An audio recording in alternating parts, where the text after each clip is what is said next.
झंडे लगाए गए, वहीं पे पता नहीं कि किसने लगवाया है, कब ये चीजें हुई है। वहीं पे जो चीफ मिनिस्टर है उन्होंने कहा है कि सख्त से सख्त कार्रवाई की जाएगी जिन्होंने ये चीज इंसिडेंट किया है।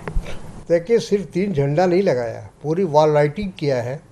जो असेंबली का दीवार है उसके ऊपर वॉल राइटिंग हुआ है। इसका मतलब काफ़ी लंबे समय तक ये काम वहाँ हुआ है और पुलिस वहाँ मौजूद है इनसाइड।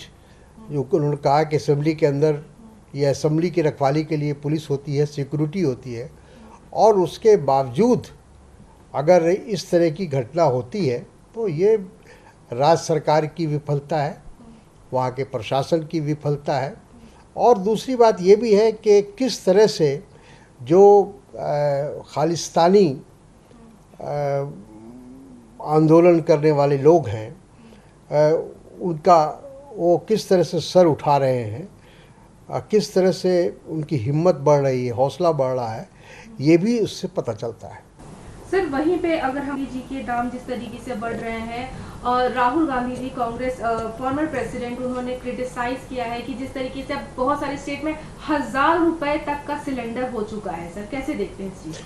देखिए, ऐसा लगता है कि ये सरकार, वर्तमान सरकार, नरेंद्र मोदी जी की सरकार, आम जनता से कोई लेना देना नहीं है। सिर्फ चुनाव के समय उनको जनता की हमदर्दी हासिल करने के लिए,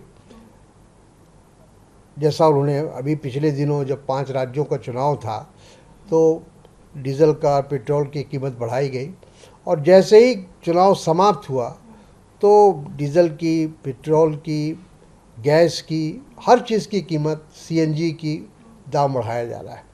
तो जिससे लगता है कि ये सरकार बिल्कुल इसको किसी तरह का संवेदनशीलता जिसको हम कहते हैं, उस नाम की कोई चीज़ ये मोदी सरकार के पास बची नहीं है, और बेतहाशा महंगाई बढ़ाई जा रही है और लोग उस महंगाई के चक्की में पिसते चले जा रहे हैं।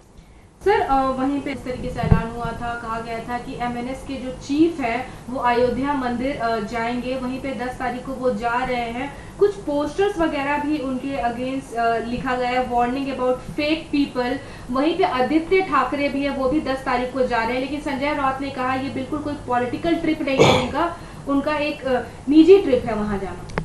देखिए, ऐसा है कि कोई भी व्यक्ति जिसकी आस्था राम मंदिर में है या राम में है, उसको वहाँ जाने से रोका नहीं जा सकता। ये गलत है।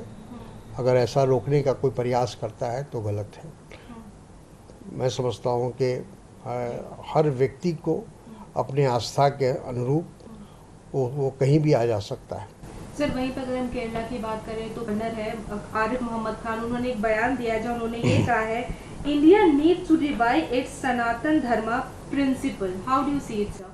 बिल्कुल, आरिफ मोहम्मद साहब ने एक तरह से भारतीय जनता पार्टी और संघ परिवार के ऊपर चोट की है और कहा है कि जो वो चला रहे हैं, जो हिंदुत्व का जो सबक वो सिखा रहे हैं देशवासियों को, वो सनातन धर्म नहीं है। सनातन धर्म अगर है तो उसमें करुणा है, उसमें जिसको कहते हैं प्रेम है, आपस में भाईचारगी है, ये सिखाता है। मेरा ख्याल है कि आरिफ साहब का इशारा उसी तरफ है। सर मेरा आखिरी सवाल है, वही का एक स्टेटमेंट आया है जहाँ उन्होंने ये कहा है कि जो बुलडोजर जो शुरू हुआ है वो पहले इंदिरा गांधी ने शुरू किया था। बुलडोजर उन्होंने ऑर्डर देके चलवाया था माइनॉरिटीज के ऊपर।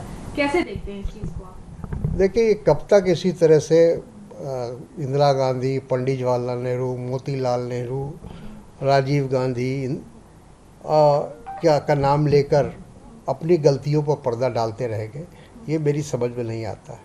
अगर किसी ने गलत किया तो आप भी गलत करेंगे, यही जस्टिफिकेशन है।